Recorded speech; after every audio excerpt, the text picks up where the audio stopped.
Hello, everybody. This is AK. I'm back. So it's time, time for another quarterly update. Right. So month of March is behind us. So I'm going to look at my first quarter 2024 passive income. And of course, this is something we do all the time, quarterly updates. Where I talk to myself about how much passive income I've received. Right, before I start, I'll talk about Wilmar first. This is because I received a few comments here as well as in my blog about Wilmar because the stock price came down, right? And viewers or readers would like to know if I had any updates on the business. Well, the thing is, Wilmar remains deeply undervalued, and my past analysis are still valid. So if you want to find out what I think about Wilmar, go and read those past analysis. I also made video about Wilmar, but I think they are voiced by Mr. Angmo. So you might want to read my blogs instead in case you do not like to listen to Mr. Angmo. So it's still very undervalued, and even at today's price, it is very undervalued, right? So I say value is very easy to see, but where stock prices would go is that's much harder to see, right? I only know that if something is undervalued and it pays a meaningful dividend is something worth looking at. And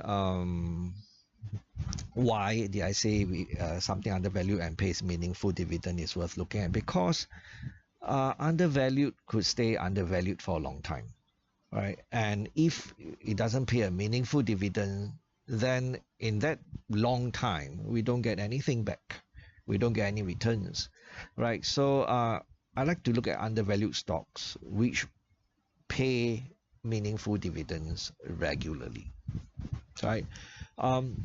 That's very important, especially if we depend on passive income for a living, like retirees, like myself, right? So like I say, in terms of valuation, Wilmar today is inexpensive. However, cheap could get cheaper. And since I already have a significant investment in Wilmar, it is one of my largest investments. I do not feel any need or urgency to buy more, right? But I'm waiting, and if the stock price should hit $3 a share, I would buy more. Why? Because there's an important psychological support, and if you look at it historically, $3 a share is quite a strong support, and that's usually where insiders add more aggressively to their positions. All right. So anyway, I still like Wilmar, and I like that it pays a meaningful dividend. It pays meaningful dividends while waiting for value to be unlocked. Right. There are many ways for Wilmar to unlock value. Right. And we'll just have to wait and see. Okay, now I will talk to myself about passive income received in first quarter 2024. And I've said this before, first quarter and fourth quarter of the year, these two quarters are always weak in passive income generation because most businesses, they pay dividends in second and third quarter of the year. So first quarter 2024 is no exception.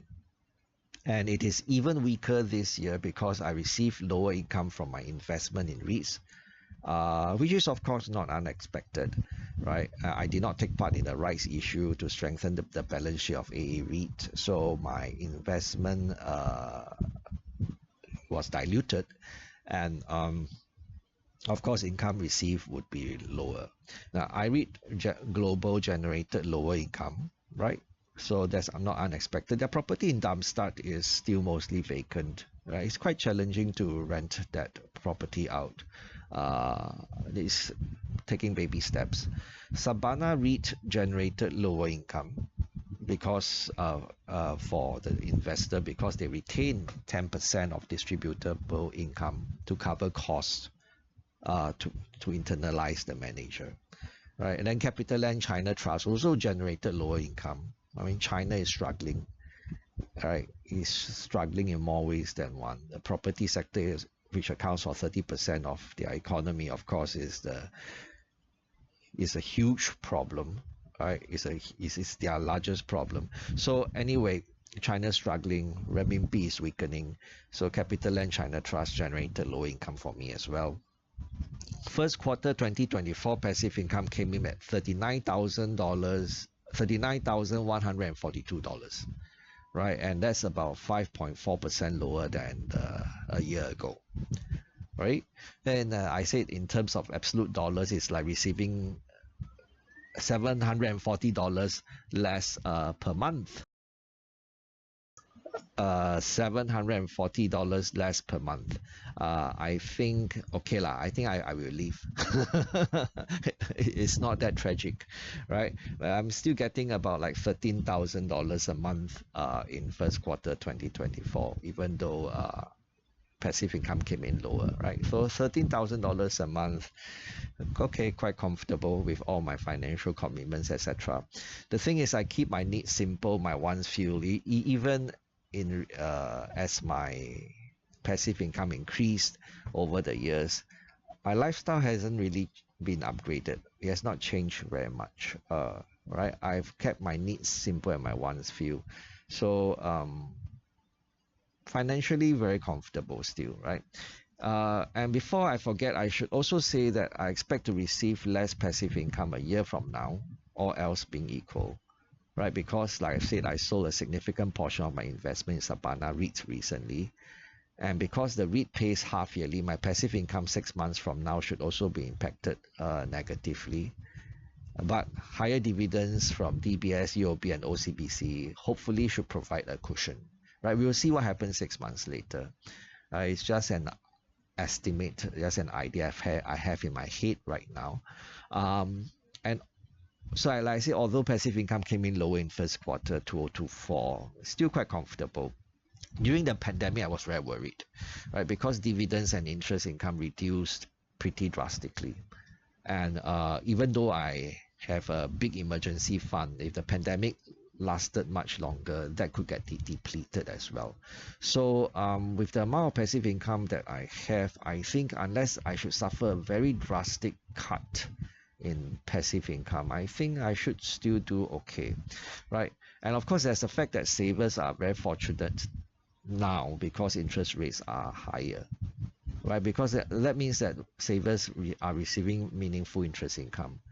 And this isn't something I've blogged about before, and because for most of the years that I was blogging, right, interest rates were too low to make any meaningful contribution to passive income, right? And I still don't blog about interest income, and I still do not include it in my passive income quarterly updates. But just as a quick aside, these days I receive interest income of approximately $20,000 a year. This was unthinkable a few years ago. Just a few years ago, it was unthinkable, unimaginable, right? And like I say, it's not accounted for in my quarterly update. And I thought it's worth a mention because a higher interest rate environment isn't all that bad, right? For people who save money, especially, right? Charlie Munger said before that it takes character to sit on money and do nothing. There are worse situations to be in, right? So what am I doing as my cash position grows? I will just wait for the next investment opportunity.